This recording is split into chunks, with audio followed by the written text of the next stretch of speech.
Hi writing class, I hope you're all doing well. Welcome back to another lesson. I just wanted to let you all know that you've been doing such a fantastic job this week, punctuating your sentences and writing your awesome creative stories. Once again, don't forget to go over your 4 checks and remember to use some of your key vocabulary words. For today's class, we're going to follow the same format as our last few classes.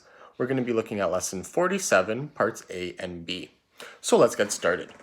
So let's look at part A. It tells us in the instructions that the writer forgot to punctuate some sentences that tell the exact words that somebody said.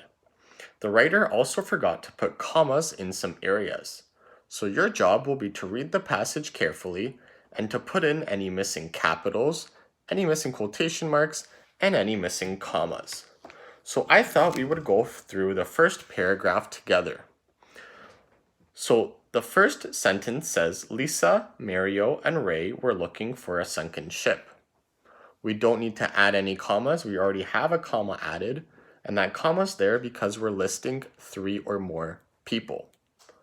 The next sentence says, they were riding in a boat. We don't have any exact words, so we don't need to add any quotation marks. We don't need to add any commas. We don't need to add any capitals, so we'll continue to the next sentence. The next sentence says, Ray looked at his map. Once again, we don't need to do anything with that sentence, so we'll look at our next sentence. The next sentence says, I think we're right above the sunken ship, he said. Right, so we know that there are some exact words, so our first step will be to find those exact words. The exact words in that sentence are, I think we're right above the sunken ship. So around those words, we need to have quotation marks at the beginning and at the end.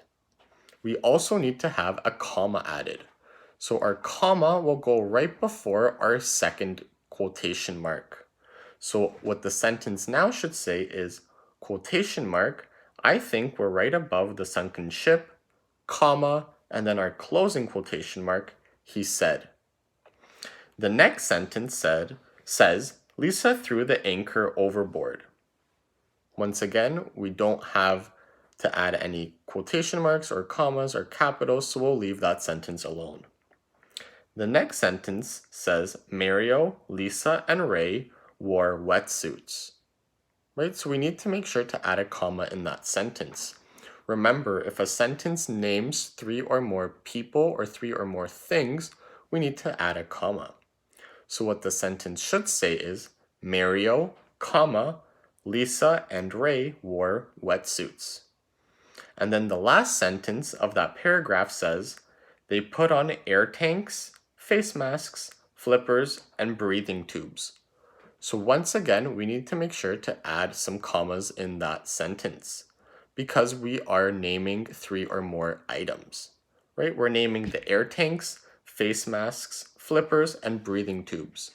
So what the sentence should say is, they put on air tanks, comma, face masks, comma, flippers, and breathing tubes. Remember, we don't need to add a comma before the word and. So the word and will replace the comma.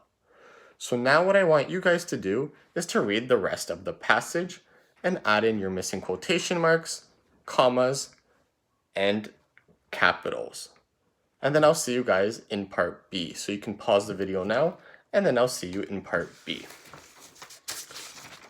So welcome back to part B. Once again, in part B, we're going to be writing a story. So all of the pictures in part B are blank. I'll tell you the first part of the story, and then you'll use that first part to make up the rest of your story. So the first part of the story, first we're going to listen to it, and then I'll walk you through it. The story, or the first part of the story will be, late one night, Ellen was watching television with her friend Susan. Suddenly, they heard a loud noise. What was that? Ellen said. So that will be the first half of your story. So now we're going to go over the words in the vocabulary box and your 4 checks. And then I'll repeat the first part of your story again, and then I want you guys to write the rest of the story on your own. So the words in your vocabulary box to help you write your story are television, noise, suddenly, outside, and surprised. And your 4 checks are, is each sentence punctuated correctly? So don't forget to start each sentence with a capital letter. Don't forget that people's names need to also start with a capital letter. Don't forget to add in your quotation marks around exact words. And also don't forget to add in your commas. Check number 2 asks us, are there any unclear words in your paragraphs? So remember, before we can use the words he, she, they, or it, you first have to name the person, the people, or the item in the previous sentence. If we don't do that, then the word will be unclear. Check 3 asks us, did you write at least 3 sentences that need commas? So we've been practicing when we need to add a comma in our sentences. So remember, a sentence that begins with a part that tells when, where, or if it begins with the word if, although, or unless, we'll need to have a comma added. We also have to add a comma if 2 sentences are being combined with the word but, and we have to make sure to add the comma before the word but. And check 4 asks us, did you write at least 5 paragraphs? Remember, you start a new paragraph whenever somebody new starts to speak. You also start a new paragraph when you begin a new part of your story. So here's the first part of the story once again. So I'll go through it with you. Late one night, Ellen was watching television with her friend Susan. We have to add a comma here because this is a part that tells when. So when were they watching television?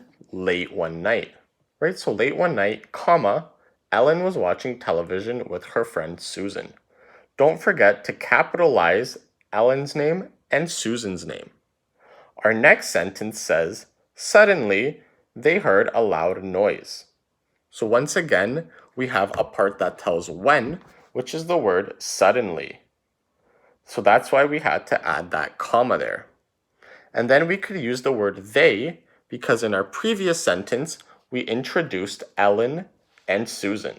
So once again, the second sentence is, suddenly, comma, they heard a loud noise. And then the next sentence is, what was that? Ellen said. Right, so the exact words are, what was that? That's why I have them in quotation marks. Remember that the first letter of the first word in your quotation marks needs to be capitalized. And then, since this is a question, we have our question mark. Remember, I don't need to add a comma here because the question mark replaces your comma. So once again, I'll read the first part of your story. Late one night, Ellen was watching television with her friend Susan. Suddenly, they heard a loud noise. What was that? Ellen said. So now what I want you guys to do is to write the rest of this story. Be as creative as you would like, and you can make up what happened, what people said, and what people did. Keep up the awesome work, and I'll see you in our next lesson. Bye, guys!